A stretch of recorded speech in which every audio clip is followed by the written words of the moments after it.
नमस्कार, मैं हूं आपके साथ अंकिता पाल और आप सभी का हमर छत्तीसगढ़ में स्वागत है। रुक करते हैं खबरों की तरफ। छत्तीसगढ़ के पूर्व मुख्यमंत्री भूपेश बघेल अपने एक दिवसीय प्रवास पर राजनांदगांव पहुंचे, जहां कार्यकर्ताओं ने उनका जोरदार स्वागत किया और इसके बाद बघेल ने पार्टी पदाधिकारियों और कार्यकर्ताओं से मुलाकात की। संगठन के दोनों नए अध्यक्षों को बधाई दी है और साथ ही बैठक के दौरान भूपेश बघेल का लहजा सरकार के खिलाफ तीखा दिखा। उन्होंने कहा कि बच्चों का भविष्य अंधकार में जा रहा है। आखिर ये सरकार करना क्या चाहती है, किसी को कुछ भी समझ नहीं आता है।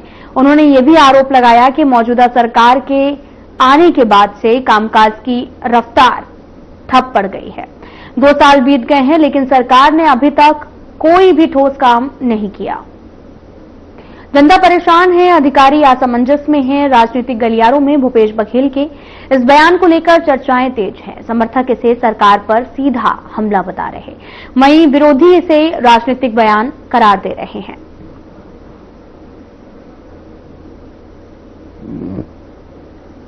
भूपेश बघेल जिंदाबाद जिंदाबाद जिंदाबाद। भूपेश बघेल जिंदाबाद। पहले से ही हमारा कार्यक्रम को लेकर अभी से धान खरीदी है, बिजली है, जमीन की रजिस्ट्री है और धान दुकान में जमीन का ये सारे मुद्दे हैं। इसको लेकर वहाँ के किसानों ने मुझे आमंत्रित किया। जिला कांग्रेस कमेटी ने भी कार्यक्रम आयोजित किया। कल जाने का 2 साल पूरे हो गए हैं, कैसे चल रहा है सरकार क्रियान्वयन की? 2 साल छत्तीसगढ़ बदहाल और इस 2 साल में रमन सिंह के समय में पहले छत्तीसगढ़ नक्सलगढ़ के रूप में जाना जाता था। 5 साल हमारी सरकार में किसान, मजदूर, आदिवासी, हमारे अनुसूचित जाति, नौजवान मजदूरों का रहा 5 साल का वर्ष, और अभी 2 साल का जो वर्ष है वो अडानीगढ़ के रूप में विकसित हुआ है विष्णुदेव साय की सरकार। शिक्षकों को लगा दिया कुत्ते गिनने में पढ़ाई कर। भाई अब ये है कि स्कूल में बच्चे शिक्षक है वो मतदाता खोज रहे हैं, और मतदाता है 2003 के मतदाता सूची को अपने माता पिता खोज रहे हैं। ये स्थिति पूरे प्रदेश में, और आखिर में विष्णुदेव साय की सरकार का आदेश है वो कुत्ता खोज, कुत्तों की गिनती करने में लगे हैं। तो फिर शिक्षक स्तर क्या होगा और क्या बनाना चाहते हैं? रमन सिंह के समय में 15 साल बस्तर में वहां के आदिवासियों को शिक्षा से वंचित कर दिया गया। पूरे दक्षिण बस्तर में, चाहे वो कांटे की बात करें, अंतागढ़, कोयली बेड़ा की बात करें, नारायणपुर की बात करें, वहां के आदिवासी शिक्षा से वंचित रहे। और अब विष्णुदेव साय शिक्षकों को कुत्तों की गिनती में लगाकर यहाँ पूरे छत्तीसगढ़ के लोगों को, यहाँ हमारे बच्चों को शिक्षा से दूर कर रहे हैं, ताकि वो समझ न सके, समझदार न बने, ज्ञानवान न बने। क्योंकि यदि ज्ञानवान बनेंगे, शिक्षित होंगे, तो वो अपने अधिकारों के प्रति सजग भी होंगे और अपने नौकरी के लिए लड़ाई भी लड़ेंगे, रोजगार की लड़ाई भी लड़ेंगे। तो ये न रहे बांस न बजे बांसुरी, शिक्षित ही नहीं होगा तो कोई मांग ही नहीं होगा।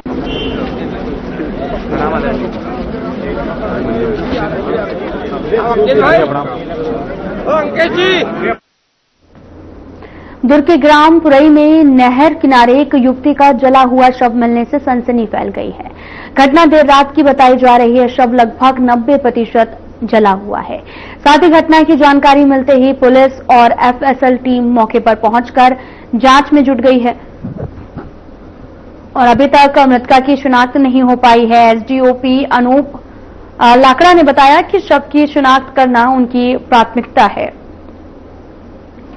उन्होंने कहा कि आरोपी चाहे जो भी हो, उसे बख्शा नहीं जाएगा और न्याय दिलाने के लिए हर संभव कार्रवाई की जाएगी। और फिलहाल पुलिस इस पूरे मामले की गंभीरता से जांच कर रहा, जल्द ही किसी नतीजे पर पहुंचने का दावा किया गया है।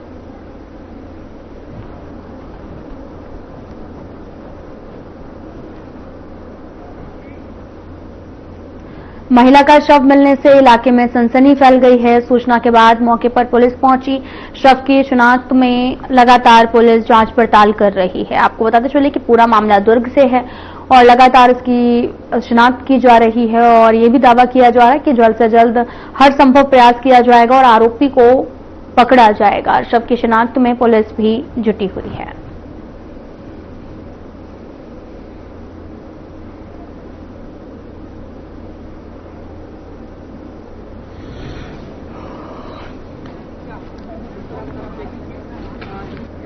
घटना की सूचना सवेरे 7:30 बजे मिली कि पूरे गांव के खार के पास में, नहर के पास में एक अज्ञात महिला की लाश जो जली हुई अवस्था में मिली है और घटनास्थल पे पहुंच के और इन्वेस्टिगेशन करके पता चला कि ये इसकी हत्या की गई है। एक हथियार, फरसानुमा हथियार से इसकी हत्या की गई और उसकी बॉडी को जलाया गया है। पास में पड़े पैरा से इसकी बॉडी को जलाया गया। अभी क्या कुछ समझ ऐसा शिनाख्त हो पाई महिला? अभी महिला की शिनाख्ती का प्रोसेस जारी है। प्रयास कर रहे हैं हम लोग कि महिला की शिनाख्ती जल्द से जल्द हो जाए। किसी से पूछताछ, किसी को हिरासत में लिया गया? अभी तक किसी को हिरासत में नहीं लिया गया है। आरोपी के लिए क्या कहना चाहेंगे? आरोपी ने महिला की हत्या की गई है, हत्या करी है और हत्या करने के बाद जो है महिला की बॉडी को जला दिया गया पैरा।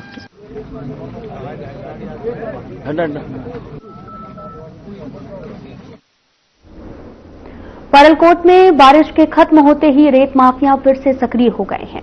कोटरी नदी से अवैध रूप से रेत खनन तस्करी की जा रही है। स्थानीय लोगों का यह भी कहना है कि दिन दहाड़े ये काम बिना रोक टोक के हो रहा। अनुविभागीय अधिकारी राजस्व पखांजूर ने बताया कि जानकारी मिलने पर जल्द ही तस्करों के खिलाफ सख्त कार्रवाई की जाएगी।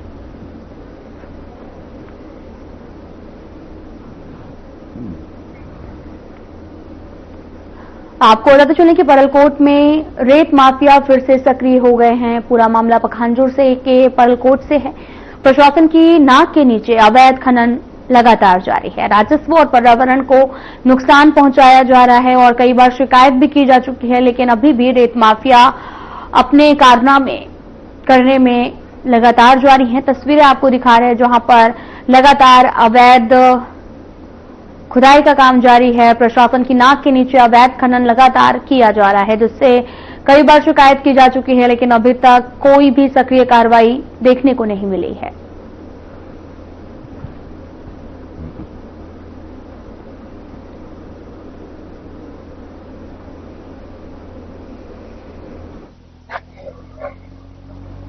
देखिए, जो शासन की योजनाओं के तहत जो निर्माण होते हैं, जैसे प्रधानमंत्री आवास है या अन्य कोई सरकारी भवन निर्माण, इसके लिए अपन जो है ग्राम पंचायतों को थोड़ा छूट दिए हैं। इसके अलावा अगर कोई रेत तस्करी कर रहे हैं तो उस पर कड़ी कार्रवाई की जाएगी। प्रतापपुर बालू घाट से सर प्रत्येक दिन नहीं तो सैकड़ों से भी ऊपर ट्रैक्टर ट्रॉलियां वहां से निकलती है बालू भर के, जो सरकारी योजनाओं के आड़ में ये सब तस्करी कर रहे हैं। तो इस पर किस प्रकार की कार्रवाई हो सकती है? इसकी जांच कराते हैं। अगर अदर दिन सरकारी योजना के तहत है, उसके अलावा अगर कोई ले जा रहे हैं तो उस पर कार्रवाई की जाए। क्या नाम है आपका? गणेश पाल। आप किसका गाड़ी चलाते हो? अनुप्राय। ये जो रेती ला रहे हो कौन सा नदी से ला रहे हो? ये प्रतापपुर नदी। ये रेती कहाँ ले जाओगे? कापसी। कितना में बेचते हो? 2000। और एक घाट से उठाने के लिए, एक नदी से उठाने के लिए कितना पैसा खर्चा पड़ता है? 600 रुपए। किसको, लेबर को 600 देते हो? नहीं, 300। और 300 किसको देते हो? गाँव वाले को 300 देते हो। क्या आप जो गाड़ी चलाते हो आपके पास लाइसेंस है? नहीं, लाइसेंस नहीं। गाड़ी जो चला रहे हो उसमें आगे पीछे नंबर प्लेट है? हाँ, पीछे। ट्रॉली जो चला रहे ट्रॉली का रजिस्ट्रेशन है? वो तो पता नहीं, मालिक को किसने बताया।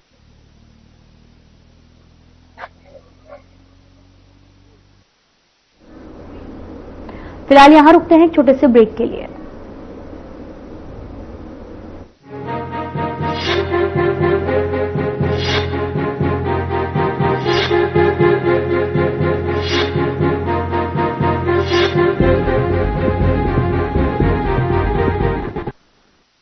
आज छत्तीसगढ़ के मुख्यमंत्री हमारे जनजातीय समाज के विष्णुदेव जी साय छत्तीसगढ़ का कायापलट कर रहे हैं।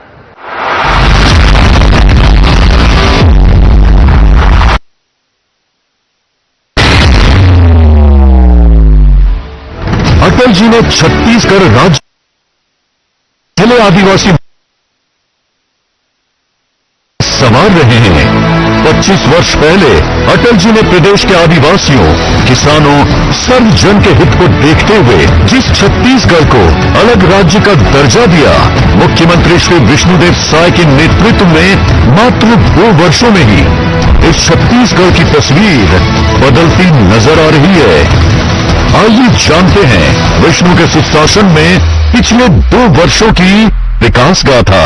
हमारे देश के यशस्वी प्रधानमंत्री नरेंद्र मोदी जी 2023 के विधानसभा चुनाव में वादा करे रही साफ मन से छत्तीसगढ़ के 3 करोड़ जनता से, और बोला हमन मोदी की गारंटी नाम दे रहे हैं।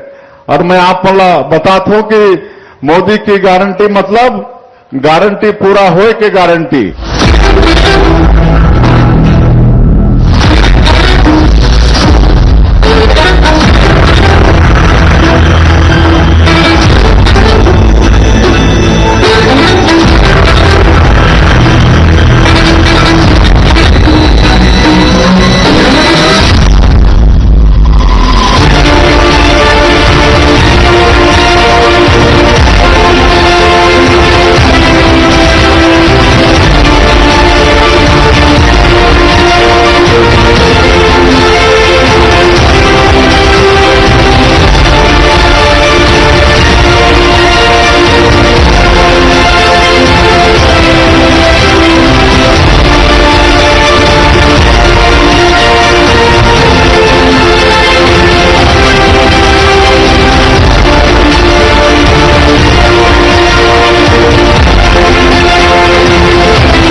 लोग सेहत बनाने के लिए क्या क्या नहीं करते, जिम जाते हैं, कसरत करते हैं, काजू बादाम प्रोटीन के डिब्बे तक घोल घोल कर पीते हैं, फिर भी उनकी सेहत नहीं बनती क्योंकि उनका पाचन तंत्र खराब है। और जब तक के पाचन तंत्र दुरुस्त नहीं होगा वो जितना मर्जी अच्छे से अच्छा खा ले, उनकी सेहत नहीं बन सकती।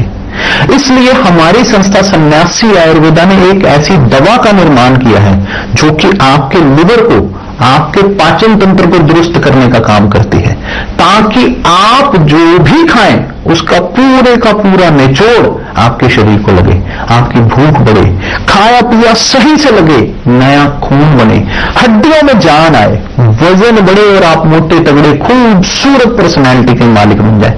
सिर्फ 655 रुपए की पूरे 1 महीने की दवा होती है और आप इसे घर बैठे 01145454545 पर फोन करके दवा मंगवा सकते हैं।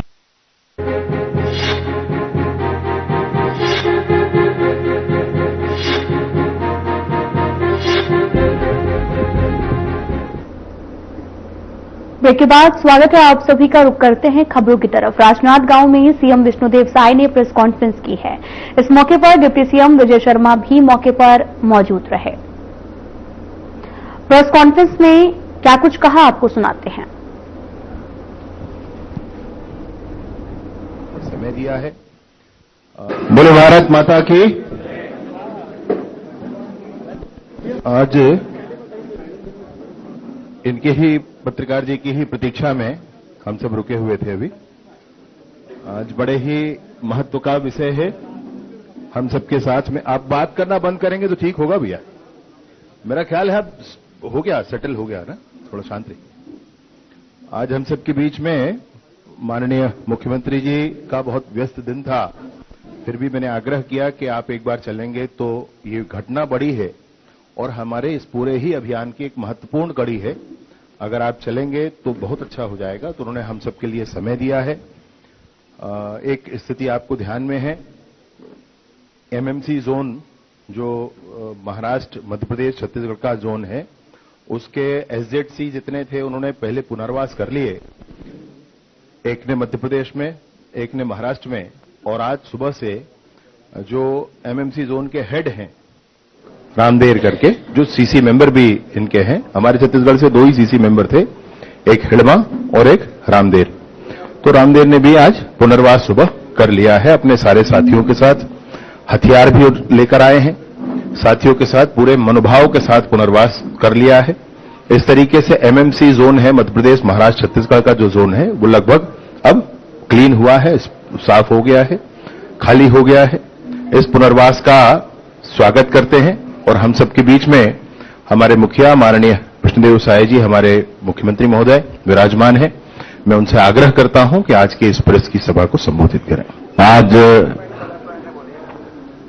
राजनांदगांव के इस प्रेस वार्ता में उपस्थित सभी हमारे प्रिंट मीडिया और इलेक्ट्रॉनिक्स मीडिया के साथीगण और हमारे प्रदेश के ऊर्जावान डिप्टी सीएम और गृह मंत्री, जिनका हमारे प्रदेश से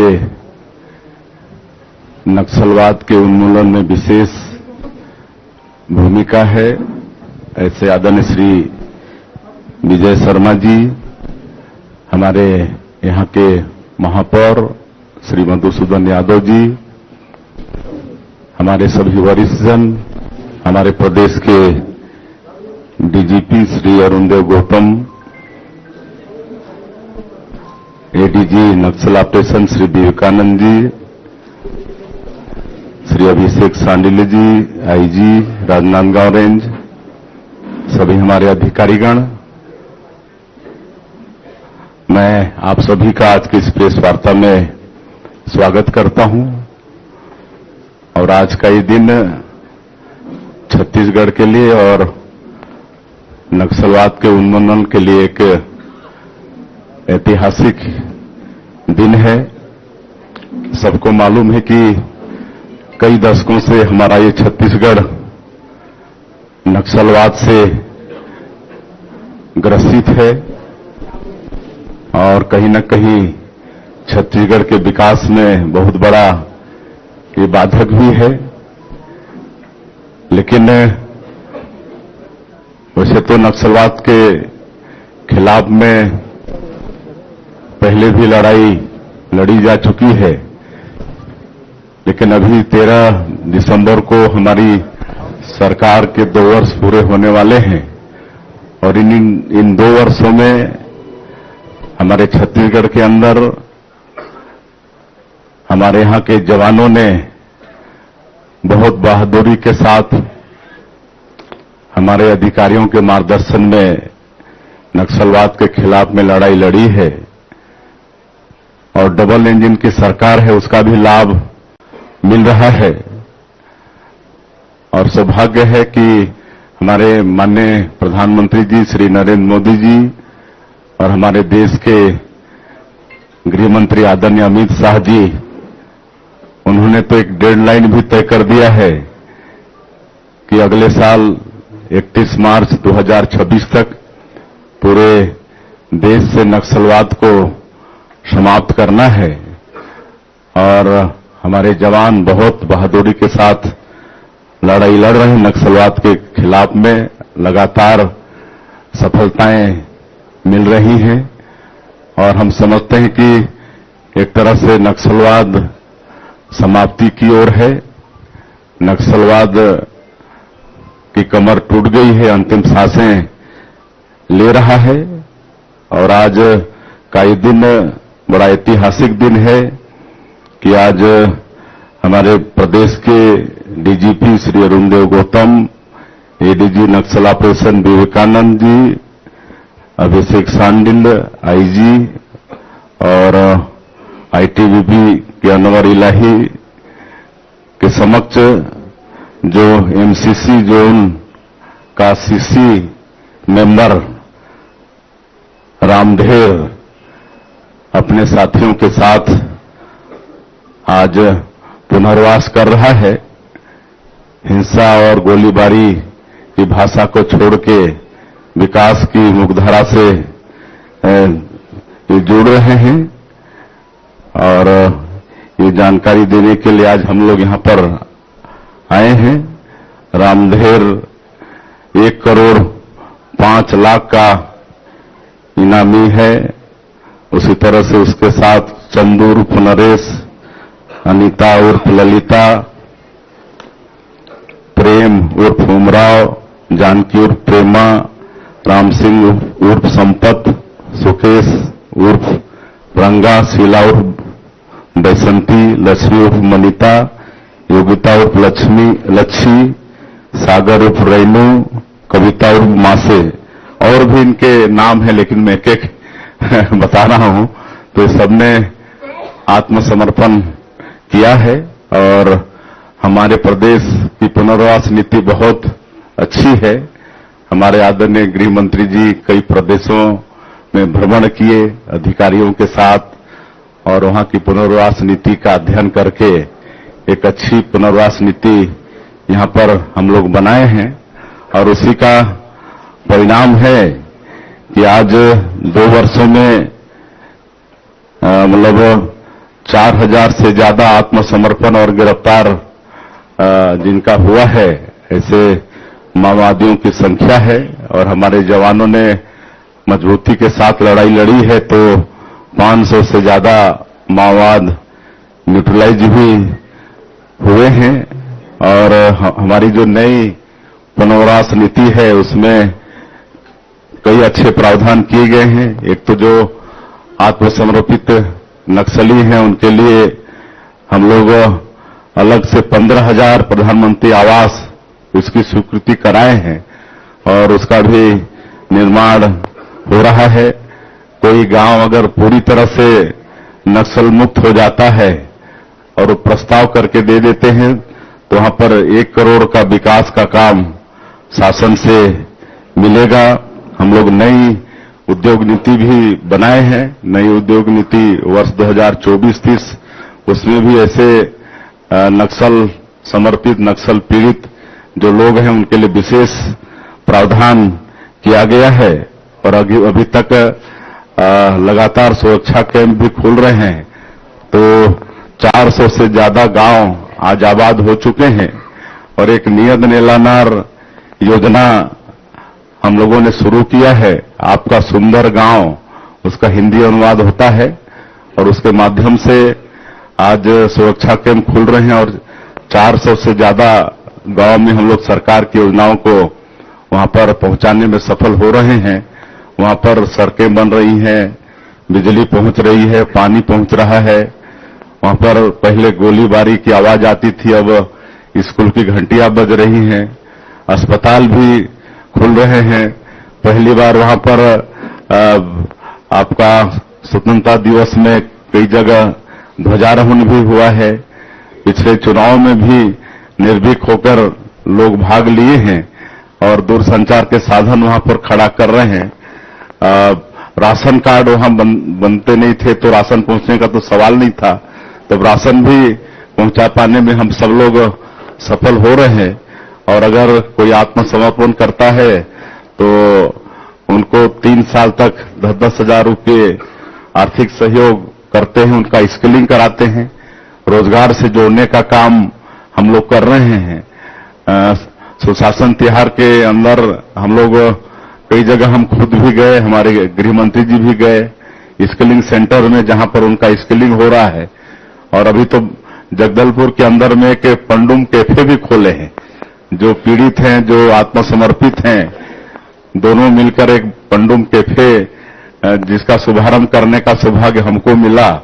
तो इस तरह से आज गोलीबारी की भाषा छोड़कर विकास की मुख्यधारा से जुड़ रहे हैं। और मुझे पूरा विश्वास है कि हमारे माननीय प्रधानमंत्री जी और गृह मंत्री जी का संकल्प पूरा होगा।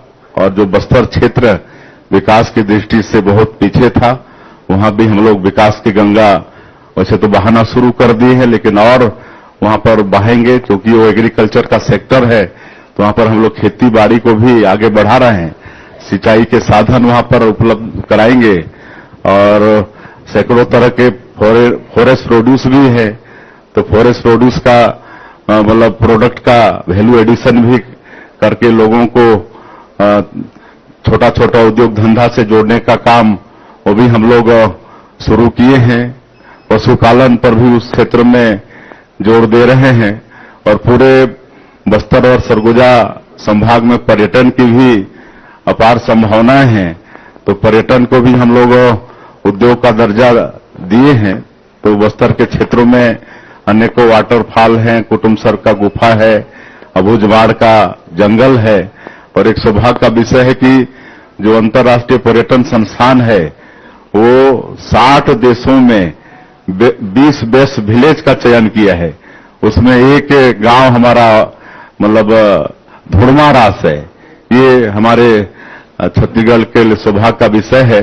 और होम स्टे भी काफी फल फूल रहा है, तो होम स्टे को भी हम लोग उद्योग में शामिल किए हैं। तो इस तरह आज हम सबके बीच में माननीय मुख्यमंत्री जी का बहुत व्यस्त दिन था, फिर भी मैंने आग्रह किया कि आप एक बार चलेंगे तो ये घटना बड़ी है और हमारे इस पूरे ही अभियान की एक महत्वपूर्ण कड़ी है, अगर आप चलेंगे तो बहुत अच्छा हो जाएगा। तो उन्होंने हम सबके लिए समय दिया है। एक स्थिति आपको ध्यान में है, एमएमसी जोन जो महाराष्ट्र, मध्य प्रदेश, छत्तीसगढ़ का जोन है, उसके एसजेडसी जितने थे उन्होंने पहले पुनर्वास कर लिए। एक ने मध्य प्रदेश में, एक ने महाराष्ट्र में, और आज सुबह से जो एमएमसी जोन के हेड हैं रामदेर करके, जो सीसी मेंबर भी इनके हैं, हमारे छत्तीसगढ़ से 2 ही सीसी मेंबर थे, एक हिड़मा और एक रामदेर। तो रामदेर ने भी आज पुनर्वास सुबह कर लिया है अपने सारे साथियों के साथ, हथियार भी लेकर आए हैं, साथियों के साथ पूरे मनोभाव के साथ पुनर्वास कर लिया है। इस तरीके से एमएमसी जोन है मध्य प्रदेश, महाराष्ट्र, छत्तीसगढ़ का जो जोन है वो लगभग अब क्लीन हुआ है, साफ हो गया है। फिलहाल बुलेटिन में इतना ही। नमस्कार।